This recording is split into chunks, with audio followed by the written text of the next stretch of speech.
बहुत सारे लोग कंप्लेन कर रहे थे कि क्या मैकेनिकल इंजीनियर को ऑटोमोबाइल सेक्टर में जॉब मिलना बंद हो गया है, मैकेनिकल इंजीनियर को ऑटोमोबाइल सेक्टर में अब जॉब नहीं मिल रहा है। इस पूरे वीडियो में इसके बारे में बात करेंगे। और पहली बार चैनल पे नया है तो चैनल सब्सक्राइब कर लीजिए, बेल आइकन को जरूर हिट करिए ताकि हर वीडियो को नोटिफिकेशन आप लोगों को मिलती रहे।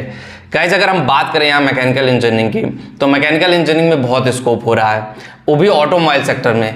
लेकिन बहुत सारे लोग हैं ना, वहां तक नहीं पहुंच पा रहे हैं। अब मैकेनिकल इंडस्ट्री पुराने ढर्रे की, जैसे 15 साल पहले या 20 साल पहले मैकेनिकल इंडस्ट्री चलती थी, अब उस तरह से मैकेनिकल इंडस्ट्री नहीं है। उस तरह से मैकेनिकल इंडस्ट्री में उतना स्कोप नहीं है, मैकेनिकल इंडस्ट्री में उस तरह से चीज़ें नहीं है, उस तरह से चीज़ें काम नहीं कर रही हैं। लेकिन आपको समझने की जरूरत है कि मैकेनिकल इंडस्ट्री बेसिकली काम कैसे करती है, मैकेनिकल इंडस्ट्री पे इम्पैक्ट कैसे पड़ता है। अगर आप मैकेनिकल इंडस्ट्री को समझोगे कि मैकेनिकल इंडस्ट्री किस तरह से काम करती है, मैकेनिकल इंडस्ट्री में अपडेशन होता है। मैकेनिकल इंजीनियरिंग में या ऑटोमोबाइल सेक्टर की अगर हम बात करें, अपडेशन बहुत ज़्यादा होता है।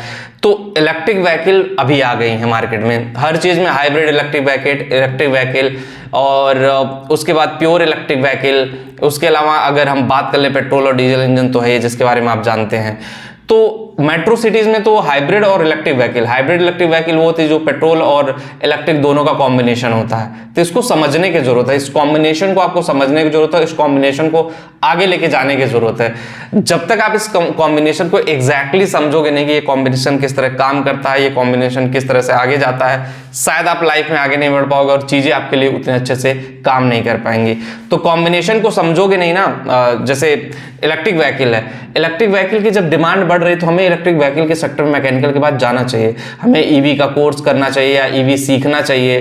मैं ऐसे कोई पर्टिकुलर पेड वीडियो नहीं है कि गाइड कर रहा हूं, आपको जहां से मन करे, जहां से आप लर्निंग सीख सकते हो, यूट्यूब से सीख सकते हो, प्रैक्टिकली कहीं से सीख सकते हो, वहां से जाओ मैकेनिकल में सीखो। लेकिन आपको सीखना पड़ेगा गाइस, जब तक आप सीखोगे नहीं आपका करियर आगे कैसे बढ़ेगा, आप करियर को आगे कैसे लेके जाओगे। तो सीखना बहुत मैंडेटरी है कि भाई ये चीज मेरे को सीखना है, फिर उससे स्टेप बाय स्टेप आपको आगे जाना है। तो जब आपका लर्निंग पावर स्ट्रांग रहेगा, चीजें आपके लिए सही रहेंगी, चीजें उस तरह से आगे जाएंगी, तो शायद आपके लिए बेटर वे होगा। और जब आपका लर्निंग पावर कमजोर रहेगा, चीजें समझ नहीं पाओगे, तो फिर वहां आपके लिए बहुत मुसीबत हो जाएगी, फिर आपको आगे जाने में दिक्कत हो जाएगी, चीजें समझने में दिक्कत हो जाएगी, चीजें ऑप्टिमाइज करने में दिक्कत हो जाएगी। तो मेरे हिसाब से देखो, एक चीज मैं आप लोगों को क्लियर कर देता हूं, मैकेनिकल ऑटोमोबाइल सेक्टर में बहुत जॉब अपॉर्चुनिटी है, चाहे वो मेंटेनेंस हो, प्रोडक्शन हो, टूल्स हो, मैन्युफैक्चरिंग हो, हर जगह है। लेकिन एक नैरेटिव बना दिया गया कि हाँ ऑटोमोबाइल में अब नहीं है। मैन्युफैक्चरिंग यूनिट्स में इतनी जॉब जनरेट हो रही है, बीटेक और पॉलिटेक्निक दोनों के लिए ना, शायद हम वहां तक पहुंच नहीं पा रहे हैं, शायद हम अपने आप को वहां तक लेके जा नहीं पा रहे हैं। जब तक हम अपने आप को वहां तक लेकर नहीं जाएंगे, जब तक हम अपने आप को वहां तक समझाएंगे नहीं, शायद करियर आगे नहीं बढ़ पाएगा, शायद चीजें आगे नहीं बढ़ पाएंगे।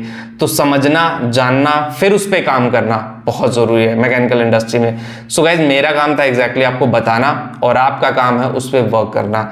अगर आप उस पर सही तरीके से खरे उतरते हो, सही तरीके से काम करते हो, तो चीजें आपके लिए बेहतर तरीके से काम करेंगी, और नहीं खरे उतरते हैं तो चीजें आपके लिए बेहतर तरीके से काम नहीं करेंगी।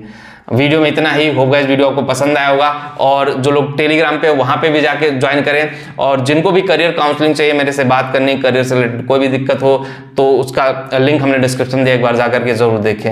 मिलते हैं आपसे नेक्स्ट वीडियो में। Thank you.